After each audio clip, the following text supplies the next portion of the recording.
Welcome back to the Everything Property podcast. I have again with me Redom Syed to talk about all things and mortgages in particularly. Today's episode is I want to break down principal and interest versus interest only home loans, mortgages. You're a mortgage broker. I want to sort of pick apart each, the pros, the cons. When should I be using them? Refinancing, all that sort of implications. So our investors and our homeowner audience can start to build their knowledge around both of the loan types, when to use each and all. So welcome to the show. Yeah, pleasure to be here, David. Pleasure to be jumping back on. All right, so just quickly, give me a quick breakdown. Two types of loans: principal and interest, P&I, also referred to as P&I. Interest only is I&O. What are both, and what are the differences? Yeah, sure. So when you obtain a loan, you get to choose how you will make repayments for that loan. So this is how you're going to pay it back over a period of time. You can choose in Australia to go interest only for the initial 5-year period of that 30-year loan. Some lenders allow 10 years, but generally 5-year period over that interest, over the 30-year loan. So if you go interest only, you only pay interest. So you don't pay any of the loan back. So if you've got $1 million loan in year 1, you'll still have $1 million loan in year 5. You're just simply making repayments on what you owe the bank to have borrowed that money. You're essentially paying the bank. The interest is what the bank makes, meaning the profit. So exactly. When you do interest only, you're just paying the bank back their profit, and you're not reducing that principal amount. Exactly. Yep. So that sums it up. And principal and interest is the opposite. Your loan starts amortizing. Your loan starts getting smaller and smaller from day one. You start paying your loan back, and then after 30 years for a home loan, if you don't make any changes to your loan at all, your loan will be gone. You would have had it paid off. And talk to me a little bit about the best times to use each of the loans. So for a property investor, for example, or for mums and dads buying their first homes, or maybe for a couple, when should I utilize principal and interest? When should I use sort of like interest only? Yeah, sure. So for home buyers buying their own home, a general rule of thumb there is almost always you probably want a P&I loan. The only exception to that is if you're buying a home that you plan on turning into an investment property shortly afterwards or within a few years, then you may want to consider whether you want to go interest only on that, because it really is an investment property for the long run and just your own home for a short period of time. So buying a home to live in, general answer is go P&I. Only exception to that is if you are going to, use it as a rental property at some point in the future. The key thing to realize here is interest only comes at a cost. It costs significantly more for different types of loans. For owner-occupier loans, the additional premium on the interest rate you pay is big. It can be up to 100 basis points. So sorry to cut you off. So if it's a owner-occupier interest-only loan? Yes, expensive. Okay. Very expensive. So, you can pay... To be honest, we don't really write owner-occupier interest-only loans anymore. Like, no one actually wants them because the premium you have to pay is like 100 basis points. So banks don't want you to take this loan, and they charge you a lot more for the pleasure. So, you can have a 5.8% rate or maybe a 6.8% rate to go and take that interest-only privilege. Most of the time, everyone's going to choose the significantly lower interest rate and just pay off the principal. So for an owner-occupier, that's why it almost always makes sense to do an owner-occupier P&I loan. We almost exclusively do that. And the only times where we do interest only for an owner-occupier is really they're buying an investment property that they're going to live in initially. Okay, maybe they're just doing some stamp duty exemptions and stuff like that. Yeah. And so I guess the opposite is for a property investor, new to the property investing game. Yes. Should I be getting my... I'm buying my first investment. Should I get that P&I? Should I get that interest only? What do you reckon? Yeah, so this is a good question. I think the general rule of thumb, like if you want to just keep it simple, a lot of people say just go interest only. It's better for you. It reduces your cash flow, which means you can invest money quicker. Increases. It reduces your expense level that goes out of your bank account. So it increases your cash flow that you have from your investments, making it easier to hold that investment and helping you build that deposit up for the next property quicker from just having more cash coming into your bank account every month. So a lot of people say go interest only on your investments, and that is generally good advice. That's a general rule. But it gets a little bit more sophisticated than that, and you got to be a little bit more strategic about it than just simply go interest only for an investment property and go P&I for an owner-occupier property. There are nuances to talk about in each of these situations, and for investors in particular, the decision is far less clear as to whether you go interest only or P&I. We can talk about a few reasons why. Yeah, so I guess if I listen to your advice and I go interest only, a lot of the people, me included, when I first got into property, I thought, oh, that's dumb as. Why would I only pay the interest? I'm not paying down the principal. Yep. But as you know, and you can probably touch on, is that if you've got P&I, if you've got a P&I loan for an investment, if you look at the interest that if you look at the amount of money that you need to repay the bank in the first 5 up to like 10 years, you look at the amount of that is in interest and the amount that's actually in principal, it's sweet F all in terms of the principal that I'm like, in that first 5 years, you will pay hardly anything. You might pay 20, depending on the size of the loan, you may only pay 20 or 30 grand off the principal, which, let's face it, if you're investing and you've bought somewhere, well, you're going to make far greater gains in the capital growth of the property. Right? Yes. What happens after the 5 year? What happens after the 5 year period of an interest only loan? What should I be doing? Can I go on interest only forever? Do I need a refinance? Or what happens when I get to that 5 year mark? Yeah, so if you want to extend your interest only period, that's essentially viewed as a refinance. So you can keep your loan as is and extend it, but you need to meet all the qualifying criteria for a refinance. The paperwork's just different. So either you actually refinance from a different bank and then take your loan back up to 30 years with a new 5 year interest only period, or you keep your loan as is and you ask the bank, can I go interest only for another 5 years? A lot of banks will say, yes, you can, pending you meet the qualification, the serviceability criteria of a refinance. So from your perspective, you can kind of view it as, hey, do I meet the qualification criteria of a refinance if I want to extend my interest-only period?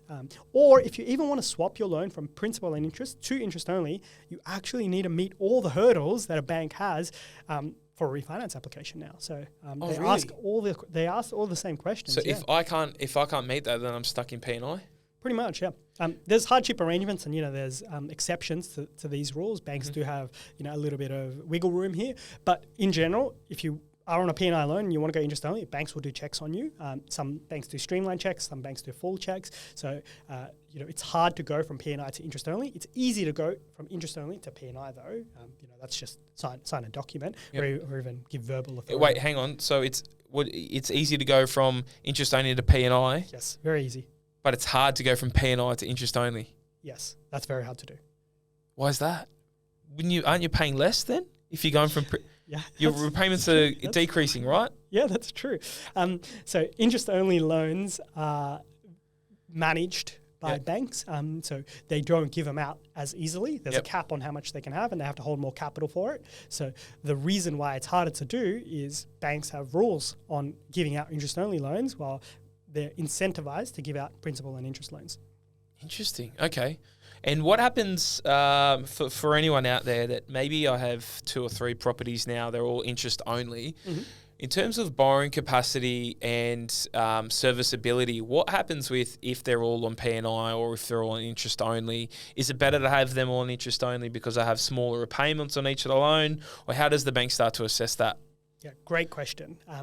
So with most lenders and most mainstream lenders here, what they'll do is they'll assess you over a shorter loan period. So it's like assuming that instead of you got 30 years to pay this loan back, you've got 25 years now, because for the first 5 years, you're not going to have that at all. So because they shorten the loan repayment time on an interest-only loan, you can borrow less by having interest-only arrangements. So that's one big downside. If you plan on sticking to mainstream lenders and you're going to stay in this zone, you want to buy a couple investment properties and you're going to steer in a safe sort of lending area, then interest-only will reduce your borrowing power and materially as well. That's a little bit hard to give you quick calcs again. But the principle is the same. Okay, so interest-only will reduce my borrowing for mainstream lenders. For mainstream. But if you're going to get super aggressive and you want to map it out, you're strategic and you're like, hey, look, if someone comes to me, hey, Redom, my goal here is to build out the maximum portfolio size Your job is to make it happen. If that's the remit. I'm sure you get that all the time. That's the remit. Yeah, we do sometimes, yeah. I go through an education piece here. When someone comes here, I need to let them know and make them understand what they don't know.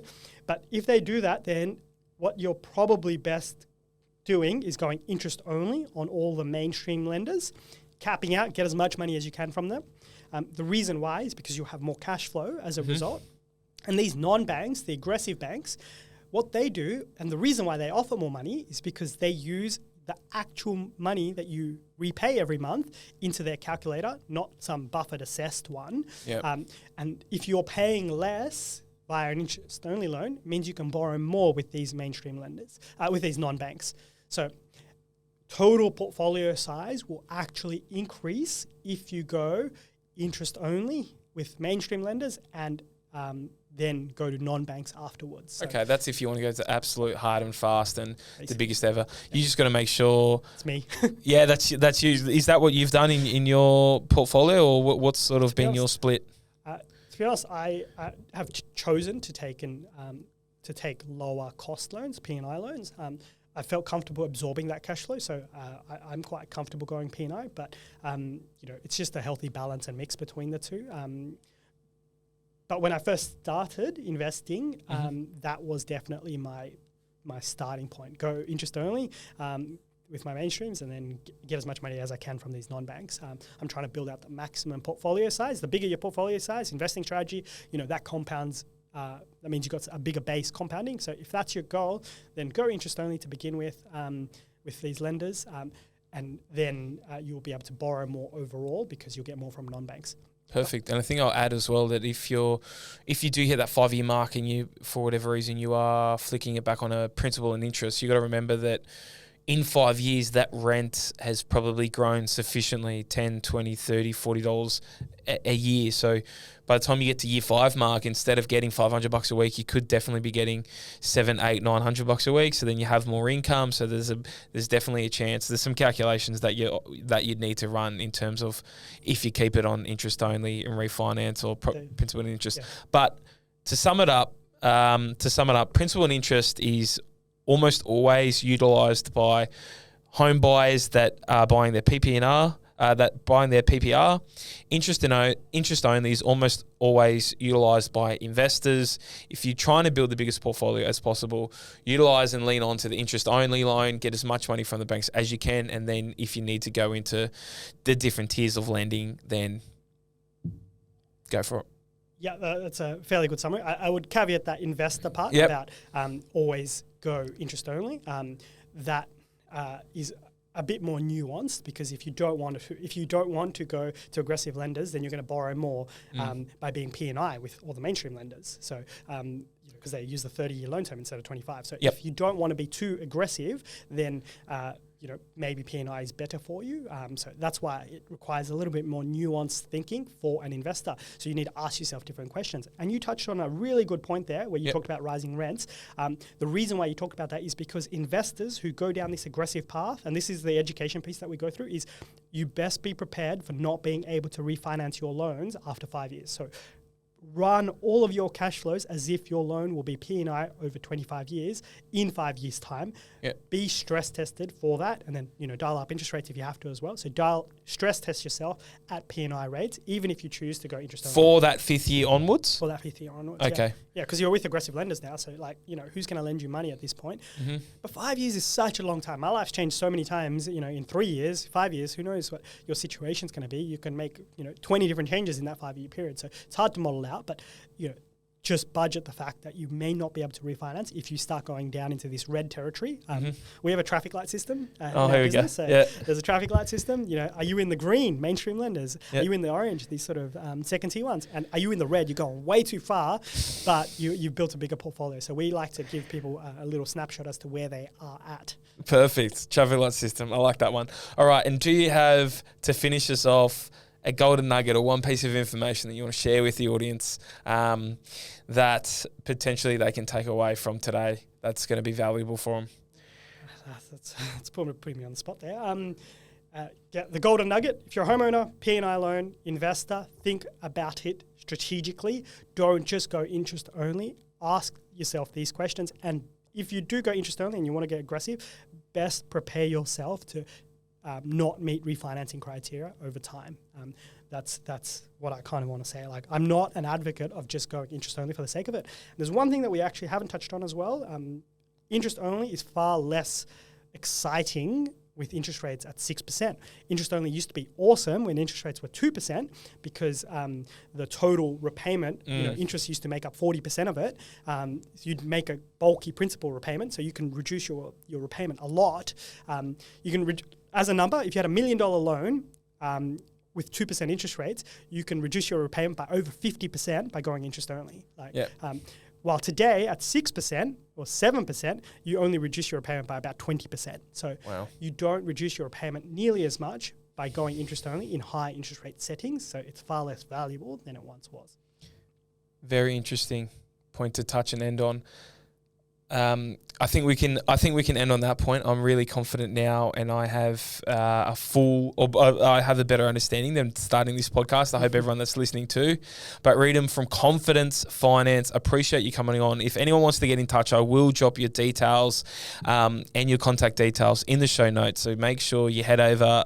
Also, he's quite active on LinkedIn, so if you can look him up on LinkedIn and follow his content and listen to his podcast as well. Redom, thanks for coming on the Everything Property Podcast. Really appreciate it. My pleasure, David.